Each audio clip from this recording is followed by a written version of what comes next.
DHA में या posh areas में, दीगर पॉश एरियाज़ में उसके गैंग के मुतल्लक है।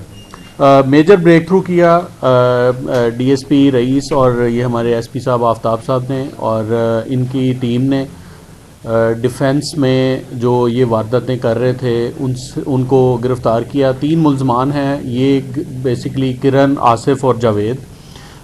किरण जो है ये घरेलू मुलाजमा के रूप में आती थी, बेसिकली यहाँ पे घूमती फिरती थी, सिक्योरिटी गार्ड या कोई माली या कोई और इनके कोई जानने वाले थे, उनसे जिन घरों में काम की ज़रूरत है ये वहाँ पे काम के लिए जाती थी और वहाँ पे 4-5 दिन के अंदर ही पूरे घर का जायज़ा लेके वहाँ पे ये वारदात करती थी और वारदात हैवी अमाउंट की करती थी।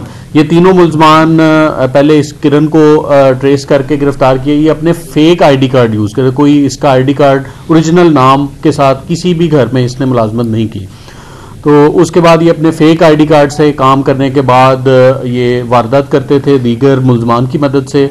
उन मुल्ज़मान को भी अरेस्ट किया और टोटल रिकवरी जो कि मैं समझता हूँ बहुत बड़ा क्रेडिट है OCU डिफेंस का कि 8 करोड़ 88 लाख रुपए की इन्होंने रिकवरी की और 6 बड़ी वारदातें जो कि मेजर वारदातें थी तमाम की तमाम वो हमने इसमें ट्रेस की, जिसमें तलाई जेवर जो है तकरीबन 200 तोले सोना है, 5 करोड़ 60 लाख मालियत का है। ये काफ़ी ओरिजिनल हालत में भी बरामद किया गया, कुछ उन्होंने बेच दिया था, उसके हमने इनके नकदी रकम भी बरामद की।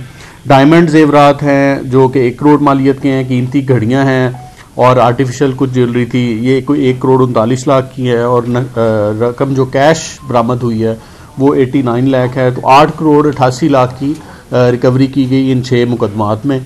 और ये गैंग जो है इसकी मज़ीद तफसीलात हम इंटेरोगेशंस में, इन्वेस्टिगेशन में सामने आएंगी और मज़ीद जो इनके केसेस ट्रेस होंगे उनमें भी हम रिकवरी करेंगे। वंस अगेन ये टीम डिज़र्व करती है कि इतनी बड़ी रिकवरी।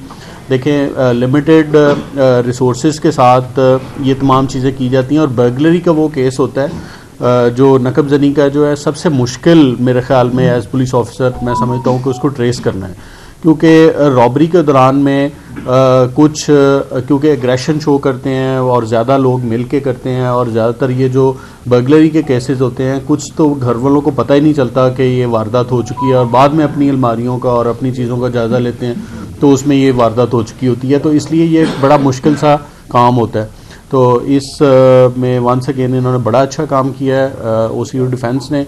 इनकी टीम के लिए हम CC2 certificate along with cash award announce करेंगे और आज ये इंशाल्लाह ताला हम इन मुद्दइयों को, कंप्लेनेंट्स को जिनका ये माल था, स्टोलन प्रॉपर्टी थी, उनको वापस करेंगे। Thank you very much. अच्छा सर, ये बताइएगा कि जो फेक ID कार्ड पे जॉब घरों में काम करने के हवाले से ये दाखिल होते थे, ये अब तक कितने घरों में काम कर चुकी है? क्या जिन घरों में ये काम कर चुकी है उन लोगों ने इनका ID कार्ड चेक नहीं करवाया था या उसका अंदराज मुतलका थाने में नहीं करवाया था और इनका कोई सबका रिकॉर्ड सामने आया?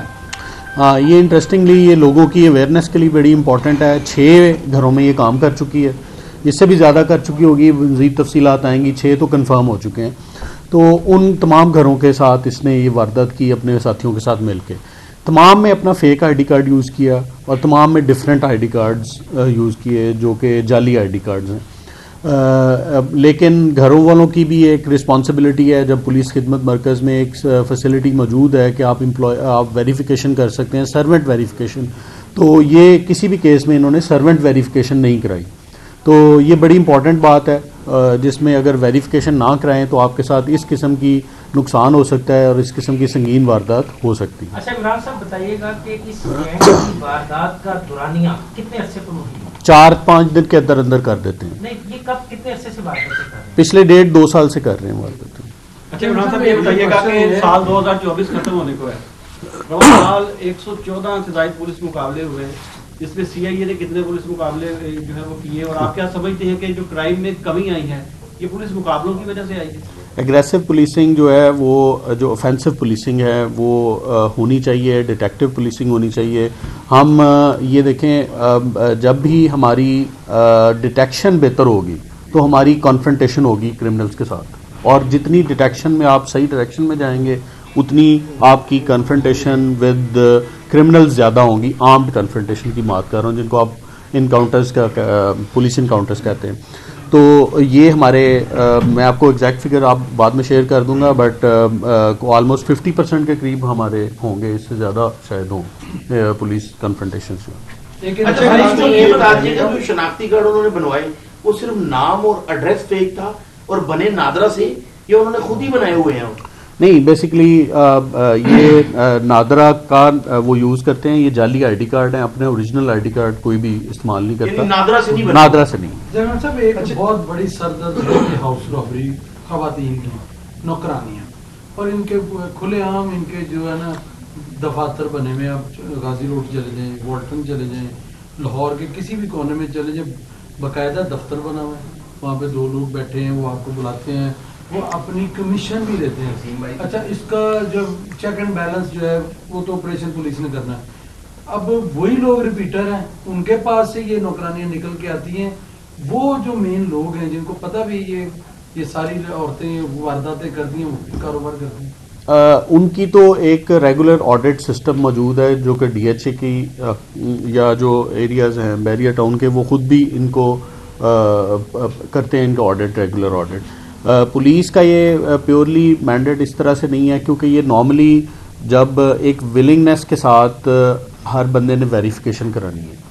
हम जो पुलिस खिदमत मराकज़ हैं, हर पुलिस खिदमत मरकज़ में सर्वेंट वेरिफिकेशन की फैसिलिटी मौजूद है, लेकिन अगर कोई वहाँ तक एक्सेस करेगा तो हमें पता चलेगा कि एक मुलाजम या मुलाजमा घर में नहीं रखी गई है, तो उसके बाद वो वारदात कर जाती है, तो उसके बाद उनको अंदाज़ा होता है कि ये सारा कुछ फ़ेक था, आईडी कार्ड भी फ़ेक था, उसकी तस्वीर भी, इवन बाज़ केसेस में कोई वो पिक्चर भी किसी में नहीं आने देती, यानी कि वो अपने घर में रह रही हैं और वो कोशिश ये करती हैं कि जब बाहर जाएँ तो वो मास्क पहन के जाएँ और मास्क पहन के ही आएँ, और घर के अंदर भी वो कैमरास जिसमें लगे हों और उसमें भी वो मास्क यूज़ करती हैं। हमारे कई केसेस में हमने ट्रेसिंग के दौरान में ये देखा है कि इतना उसने 3-4 दिन जो गुजारे हैं घर के अंदर भी, वो उसने पूरी केयर की है कि मेरी पूरी तस्वीर उसमें ना आए। तो ये मेरा ख्याल में इससे अलार्म बेल्स रिंग होनी चाहिए, और जो लोग अपने घरों में मुलाजमत, हर घर में मुलाजम की ज़रूरत होती है, जो पॉश एरियाज़ में आपको पता है सारे में ये है, लेकिन उसकी वेरिफिकेशन बहुत इंपॉर्टेंट है। आप बड़े नुकसान से बच जाएंगे। तो ये मैं समझता हूँ कि इसमें मज़ीद काम करने की ज़रूरत है। हमारे जो ऑपरेशनल यूनिट्स, जो SHOs हैं, जो थानों में हैं, उनके साथ मिल के हम इसका कोई लाएमल भी बनाएं। अच्छा इमरान भाई, ये बता दें जरा, नो डाउट के CAA ने बड़ा अच्छा काम किया है। मेरा सवाल है कि आज भी घरों के अंदर वारदातें हो रही हैं और ख़ासकर नौकरानियाँ वारदात कर रही हैं। आज भी लोगों को इस बात का इल्म को रखने के लिए इसका इंदराज बड़ा ज़रूरी है। एक पब्लिकली मैसेज बता दें घर वालों को कि जब नौकरानी रखें तो फिर उसका इंदराज किस तरह से करवाएं, उसका तरीका करके हैं। खिदमत मरकज़ है पुलिस का, खिदमत मरकज़ ऑनलाइन आप उसकी टाइम ले सकते हैं, इवन ऑनलाइन आप अपनी सर्विस भी ले सकते हैं, टोकन भी ले सकते हैं घर बैठे। पुलिस खिदमत काउंटर की एक वेबसाइट मौजूद है PKM की, उस पे जाएं और अपनी टाइम लें और वहाँ पे अपना वेरिफिकेशन के लिए अंदराज करें। ऑनलाइन उसकी फ़ीस होती है, नॉमिनल सी फ़ीस है 200 रुपये के करीब, और उसके बाद फिर उसको जो है आप उसको वेरिफिकेशन के लिए पुलिस की रिस्पॉन्सिबिलिटी है कि आपकी सर्वेंट की जो बैकग्राउंड है वो भी चेक करेंगे, उसका क्रिमिनल रिकॉर्ड भी चेक करेंगे, उसका CRO रिकॉर्ड भी चेक करेंगे, और उसके बाद आप अगर तसल्ली हो जाएगी पुलिस की तो आपको गो हेड देंगे, ग्रीन सिग्नल देंगे, फिर आप मुलाजमत रखें। कोई मुलाजमत जी बड़े नुकसान से बच। इमरान भाई ये बता दें, नो डाउट के CAA ने अच्छा काम किया है। हमेशा ये होता है कि सज़ाओं से ये लोग बच जाते हैं और दोबारा जेलों से आकर फिर यही काम करते हैं। तो आप बींगा हेड हैं, इनको सज़ाएं दिलवाने के लिए क्या हिकमत अमली तैयार की जाएगी? सेकेंडली, इनके 164 के बयान होंगे। 164 एक रिस्की काम होता है, क्योंकि अक्यूज़ नॉर्मली कोर्ट के अंदर जाके रिज़ाइल कर जाते हैं, फिर वो हमें उसमें प्रॉब्लम होती है कि वो अगर रिज़ाइल कर जाए तो केस फेल हो जाएगा, तो वो उस तरफ नहीं हम जाते हैं। हम एविडेंस इनकॉर्पोरेट करते हैं। अब आपने देखा है कि ओरिजिनल जहाँ पे अगर जेवर बरामद है तो वो ओरिजिनल अगर उसकी चेन ऑफ कस्टडी मेंटेन होगी केस फाइल में तो वो सज़ा याबी हो सकेगी। लेकिन उसमें क्रूशल एलिमेंट है कंप्लेनेंट्स को फॉलो करने का या विटनेसेस को फॉलो करना ज़रूरी है। तो वो एक आपको पता है एक सोर पॉइंट है या वीक पॉइंट है क्रिमिनल जस्टिस सिस्टम का, उस पर भी हम काम करेंगे। ये बात आपकी ठीक है कि एक रिपीट ऑफेंडर्स हैं, जो कि बार बार बर्गलरी के वो केस है। नॉर्मली हम ये समझते हैं कि जी रॉबरी डकैती जो है वो बड़ा संगीन, बिल्कुल संगीन जुर्म है, लेकिन अगर आप कंपैरिजन फैक्ट्स पे और डेटास पे जाएंगे तो लाहौर के अंदर मेरे ख्याल में जो बर्गलरी में नुकसान हुआ है वो कई गुना ज़्यादा है जो रॉबरी के नुकसान से। तो जो इसका मतलब ये है कि ये जो चोरी वाला जो घरेलू मुलाजमत वाले लोग जो चोरी करते हैं, मुलाजम चोरी करते हैं, वो ज़्यादा डैमेजिंग है लोगों को बहुत ज़्यादा। कई घरों में ऐसे हैं जिन्होंने अपनी बेटियों का जेवर शादी के लिए जमा किया हुआ था और उनका शादी से चंद दिन कबल जो है वो लुट जाता है। तो आप उस घर का अंदाज़ा करें ना कि उन्होंने किस सोर्सेज से उसको पूरा करना है। तो हम इनको ज़रूर कहेंगे कि कोई भी किसी घर में आपने मुलाजम रखना है, आप ज़रूर उसकी तस्दीक कराएं, और ये नुकसान जो है जो बाद में हमें करना पड़ता है उस तरह से मुश्किल से हम वहाँ तक पहुँचते हैं, उसको ट्रेस करते हैं, तो वो से बचा जा सकता है।